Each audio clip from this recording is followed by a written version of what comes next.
और खबर तफसील से कोलकाता के बेलिया घाटा क्लब में हुए बम धमाके की बीजेपी ने एनआईए तहकीकात का मुतालबा किया है। बीजेपी एमपी लॉकेट चटर्जी ने आज वज़ीर दाखिला अमित शाह को खत लिखकर एनआईए तहकीकात का मुतालबा किया है।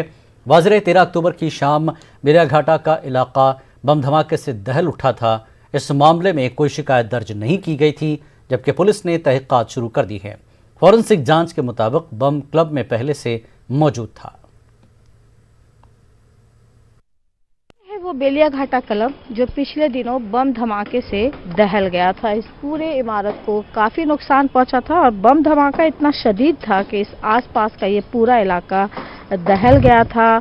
इलाके के लोग हैरान थे, परेशान थे। इस मामले की जो बम धमाका हुआ था, इस मामले की तहकीकात चल रही है। वहीं आज बीजेपी एमपी लॉकेट चटर्जी ने वज़ीर दाखिला को खत लिखकर इस मामले की एनआईए तहकीकात का मुतालबा किया है। ऐसे में ये इलाका, बेलिया घाटा का ये इलाका यूनिटी के लिए जाना जाता है। गांधी जी इसी इलाके में आकर उन्होंने क़याम किया था और आप देख सकते हैं वो ग्रीन और येलो कलर की वो इमारत है जो गांधी म्यूजियम कहलाती है।